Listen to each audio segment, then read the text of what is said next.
날씨가 이제 좀 따뜻해진 것 같습니다. 그래서 이제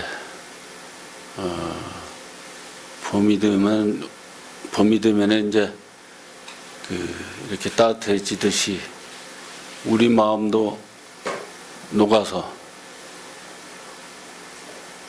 빨리 봄이 왔으면 좋겠습니다. 이게 중생의 마음으로는 부처를 헤아릴 수도 없다고 그런 얘기를 들은 적이 있는데요. 그러니 중생은 부처가 될 수가 없는 거죠. 그러니까 아무리 글자나 어떤 말로 들어서 이해하고 이제 부처를 알려고 해도 그건 알아지는 게 아니거든요. 그것은 마치 이제 건축 재료를 갖다가 이제 다 이름으로는 외워도 집을 못 짓는 것 같아요. 그래서 이제 다 배워가지고 공부하면 되지 않느냐 그러는데 그걸 다 배우면요 다른 게 돼서 수행할 이게 힘들어. 그것도 수행하려고 하지도 않고 알았는데 뭘 해? 이렇게 되거든요. 그 참 묘한 게 있어요. 그래서 어떻게 보면 그래서 우리가 살아가면서 고가 생기는 것이 이것이 참 어떻게 보면 참 고마운 일이에요. 어떻게 보면 부처님께서 우리를 공부하게끔 이끄는 거예요. 그게. 그러니까 우리는 고가 생기면 되게 싫어하잖아요. 그렇게 생각하면 안 돼. 수행으로 볼 때는 참 좋은 것이거든. 그래서 옛날에 경허스님께서도 그렇게 경전으로 뭐 그냥 전국을 다 그 스님들을 갖다 다 그냥 유명한 스님이고 그랬는데 갑자기 고가 생기는 바람에 그냥 어느 마을을 지나다가 그냥 전염병에 걸려서 사람이 죽어가는 걸 보고 그냥 사람들이 다 두려워하는 걸 보면서 당신 스스로도 그냥 그 두려움을 자기가 공부한 걸로 해결이 안 되는 거야. 그러니까 그때서 정신이 번쩍 나가지고 그냥 모든 경전을 다 부사지르고 이제 수행정진만 했단 말입니다. 그래서 불교는 아주 이제 수행이 핵심이야. 그러게 수행이 핵심이니까 수행에다 아주 중점을 둬야 돼요. 나는 이렇게 처음에 이렇게 공부하고 그럴 때 내가 어떻게 이 수행으로 시작해서 수행으로 끝나는 동안 필요한 것들을 갖다 다 이렇게 정리를 했어요. 수행만 찾아서 그냥 했어. 다른 거 이론적으로 말라고 할 필요도 없고, 대충 다른 거 그냥 들으면 넘어가고, 그냥 거기서 내가 수행을 어떻게 할까? 그리고 끝까지 수행하는 건 어떤 길이 있을까? 이것만 가지고 그냥 이제 정리를 해가지고 거의 책을 안 봤어요. 오로지 그냥 수행에만 생각하고 이제 그렇게 해왔는데 하여튼 우리가 그래서 자기 마음이 본래 부처이기 때문에 부처가 될 수 있는 거예요. 중생이 어떻게 부처가 돼? 본래 자기가 본래가 부처이기 때문에 부처가 될 수 있는 게 아까 얘기했듯이 중생의 마음으로서는 헤아릴 수도 없는 걸 갖다가 어떻게 부처가 될 수가 있어요. 그러니까 본래 부처이기 때문에 부처가 될 수 있는 거거든.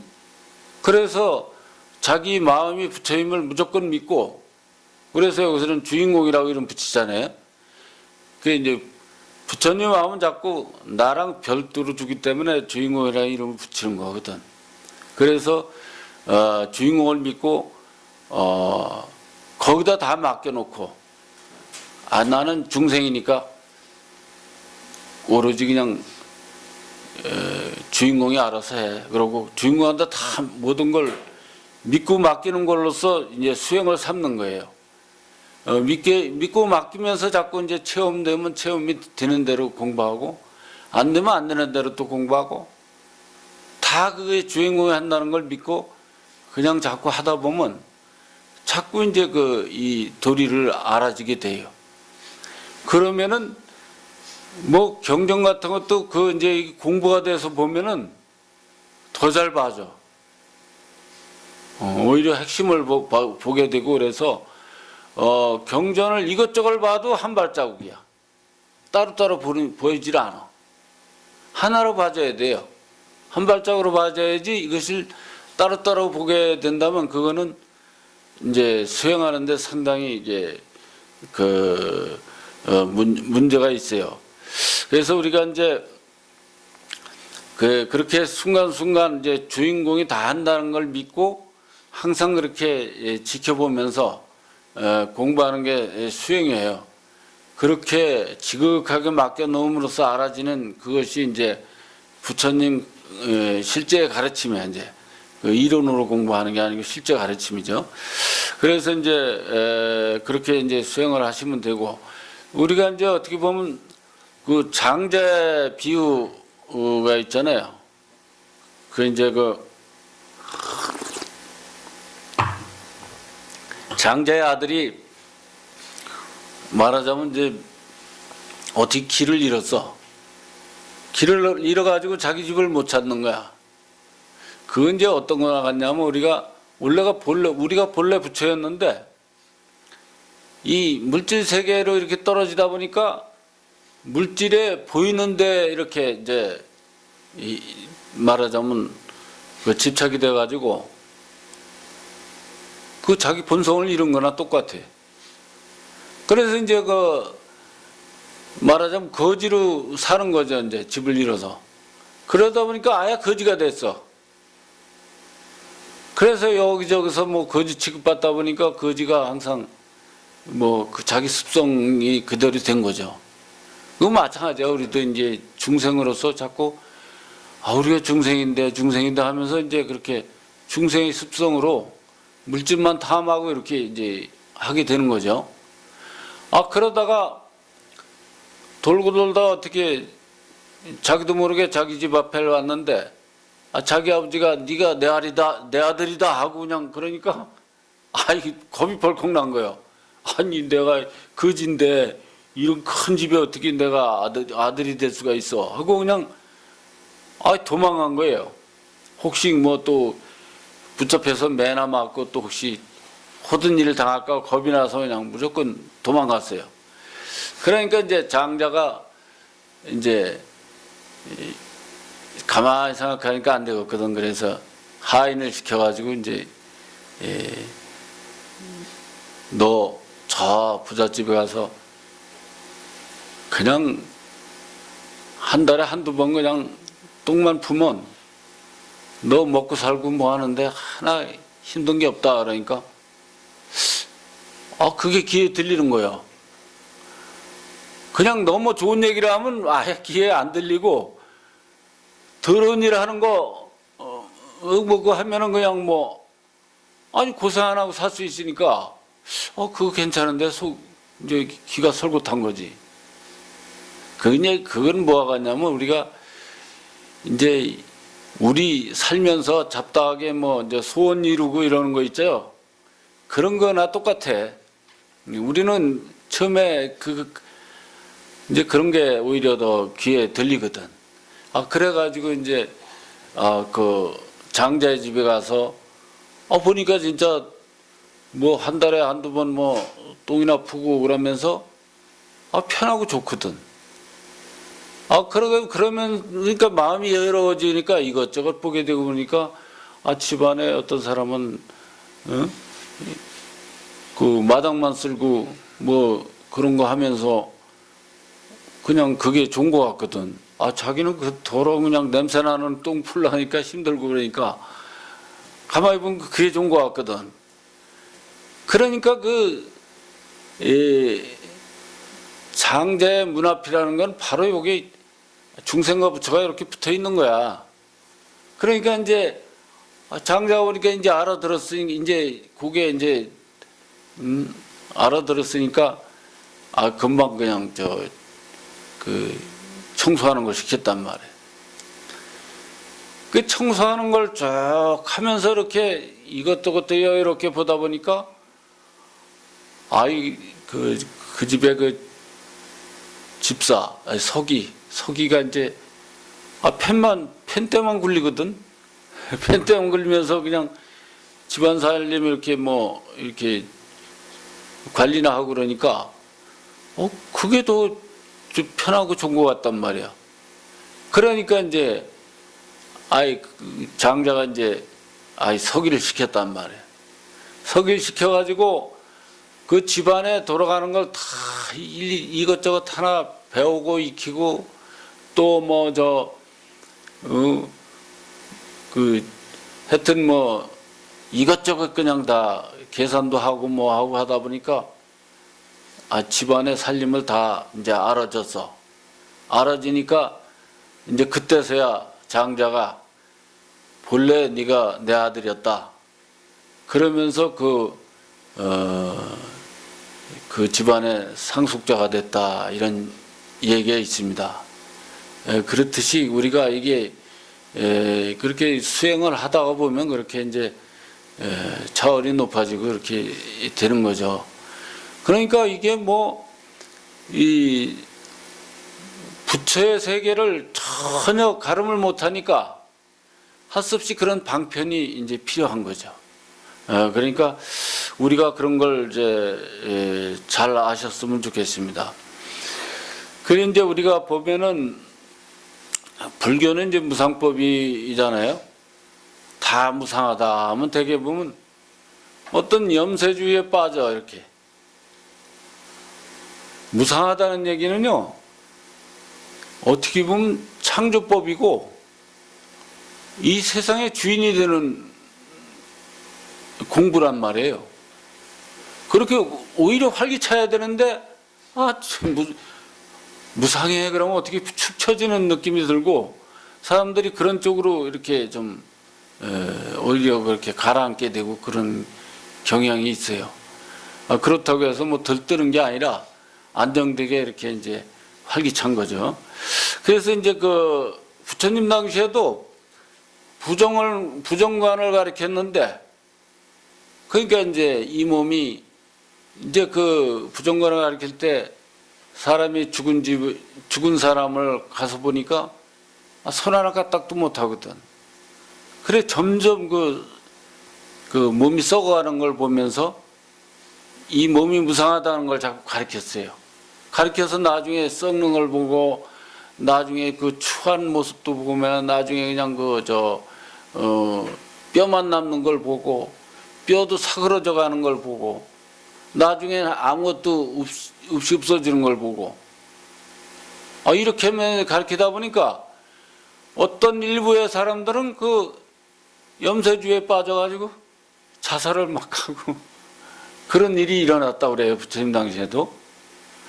그러니까 이게 무상법을 배울 때는 여러분들이 잘 배워야 돼. 그렇게 무상해 이런 건 그냥 사업에 실패하거나 사랑하다가 그 서로 깨지고 이런 것만 무상하다고 생각하는 경우가 많아. 어떻게 손해보는 거 이런 것만 다 무상한 거예요.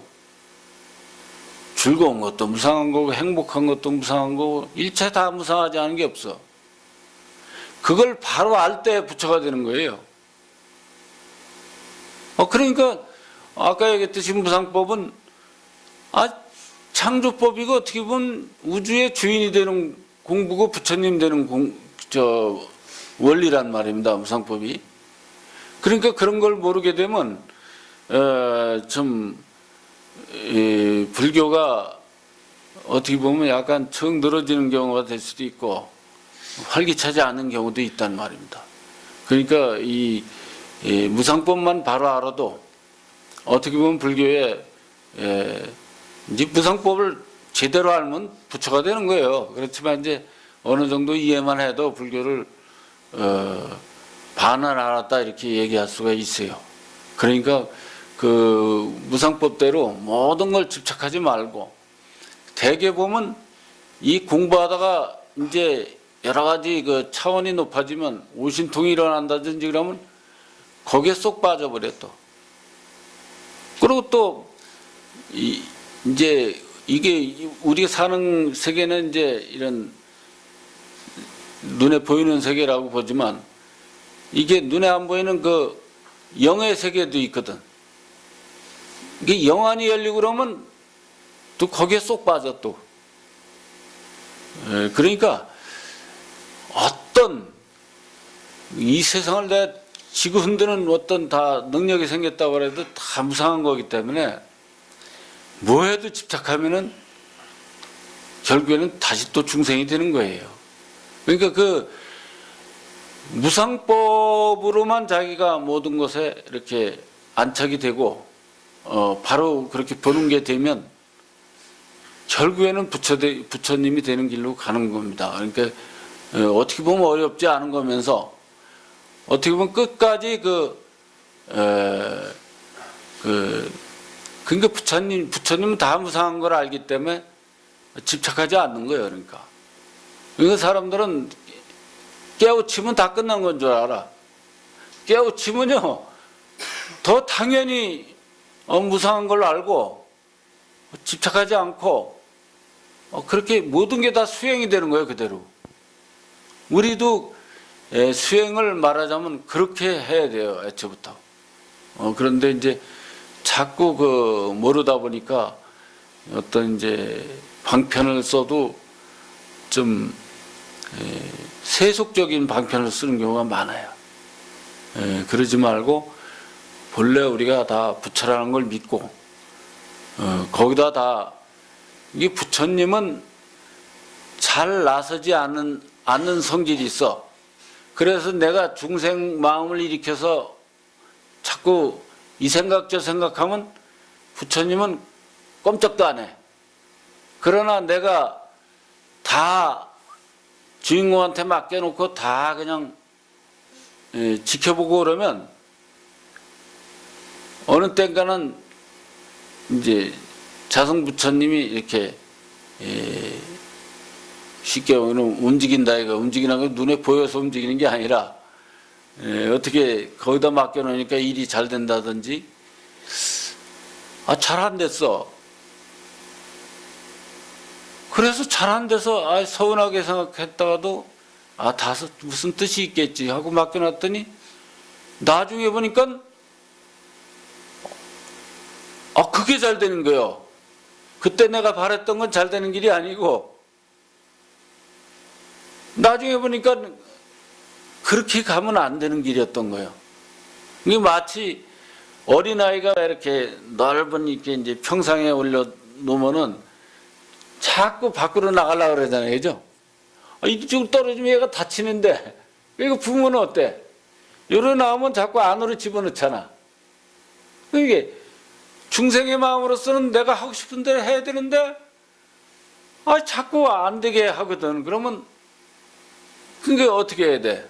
그것도 무슨 뜻이 있겠지 해야 되는데 안 되니까 왜 그냥 자꾸 시리에 빠지고 어떤 때는 이렇게 의욕이 떨어지고 막 그런단 말이에요. 그러면 안 된단 말이죠. 그러니까 안 되는 것도 내 마음대로 안 되고 일이 계속 꼬이는 것도 무슨 다 뜻이 있겠지 하고 맡겨놓으면은 내가 잘못 생각한 걸 바로 잡기 위해서 안 되게 만드는 거예요. 오히려 그런 줄 알아야 돼요. 아까 얘기했듯이 어린아이가 자꾸 기어나가면 자꾸 밀듯이 그러니까 우리가 중생의 마음으로서 마음대로 되면 큰일 나. 세상이 망해요. 어떤 때는 나까지 망해. 어떤 때는 아니라 당연히 나까지 망하는 거지. 세상이 망하면 나도 망하는 거지 뭐. 그런데 그게 부처의 마음으로 하지 않으면 안 되는 거예요. 그러니까 내가 중생이니까 어때요? 중생의 마음을 가졌으면 그걸 내려놓고 주인공한테 다 항상 맡겨놓고 안 되는 거 잘 되는 거 거기서만이 잘 되게 할 수 있어 하고 맡겨놓고 자꾸 하면은 나중에 그 이치가 알아지는 거예요. 그 진리가 오히려 알아지는 거죠. 아, 이렇게 하는 게 진짜 일이구나. 내가 그렇게 욕심 부리고 한 거는 그게 오히려 나한테 해가 되는 거구나 하는 거 알아지는 거예요. 그게 진실되게 알아지는 거지. 그렇기 때문에 부처님은 그렇게 해서 깨우치면 그게 당연한 게 돼. 그렇게 하는 게 제일 잘 되는 길이고 제일 좋은 길이기 때문에 당연히 그렇게 되는 거예요. 그러니까 우리는 처음에는 모르니까 다 믿고서 자성 부처님을 믿고 주인공한테 다 맡기고 그냥 편안하게 일하게 그러면 돼. 즐겁게 일하고 하면 돼. 아까 얘기했듯이 안 되는 일도 다 뜻이 있겠지 하고 그렇게 하는 거지. 예. 그래서 이제 우리가 이제 그런 걸 모르면 계속 방황해야 되고 그런 걸 조금이라도 체험하게 되면 자꾸 이제 그런 방향으로 이제 추구를 하게 되고 그걸 완전히 깨우치면 당연히 그렇게 살게 된단 말입니다. 그래서 이 공부는 하여튼 처음과 끝이 두라니게 애초부터 본래 부처라는 걸 믿고 진실하게 나가면 되는 겁니다. 네. 질문할 거 있으세요?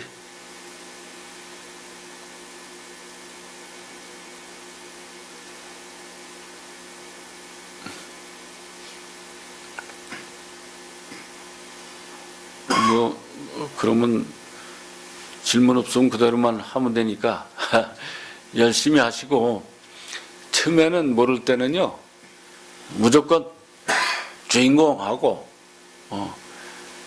하여튼 약간 틀려도 상관없어요. 안으로 하는 우선 하는 게 중요해. 뭐 연불하듯이 주인공 해도 좋고 그냥 어떤 때는 답답할 때 주인공 거기서만이 잘 되게 할 수 있어 말로라도 하더라도 그러니까 뭐 사람들 많은 데 가서 그러면 또 저 사람 왜 이렇게 중얼거려 그러잖아요. 그죠? 그러니까 사람 많이 없는 데서나 말로 하고 그렇지 않을 때는 어디서 마음으로 그렇게 하면 되거든. 마음으로 해서 되면 그냥 마음으로 하면 좋아요. 그런데 처음에 할 때 이제 우리가 공부가 잘 안 될 때는 그렇게 또 말로 해도 좋고 그래요. 그래서 이 안으로 중심이 잡혀야 돼. 일단 몸과 마음이 하나가 돼야 돼. 마치 그 차하고 우리 마음하고 하나가 돼야 사고가 안 나잖아요. 그죠? 몸과 마음이 한 몸이 돼야 돼. 하나가 돼야 돼. 그렇게 한 다음에 다 또 이제 집착을 놓고 하는 공부를 이제 하면 되는 거예요. 그래서 보면은 부처님께서 깨달으셔서 이제 그 방편법을 갖다가 대념 적용으로 해서 이렇게 해 놓으셨거든요. 그러면 우리 그 방편법을 우리가 발전을 시켜야 돼요. 제일 좋은 방법이 내가 보니까 주인공 관하는 법이야. 내가 이렇게 여러 가지 정리를 해보니까. 그래서 방편법은 우리가 발전시킬 수 있는 거예요. 빨리 깨닫게끔. 그런데 그 깨달음은 그때 부처님 깨달음이나 우리 지금 깨달음이나 발전이 되는 게 아니야. 깨달음이라는 건 원래 같은 깨달음이지. 그러니까 우리가 그런 걸 아셔가지고 아까 얘기했듯이 그냥 본래 부처님을 믿고 그렇게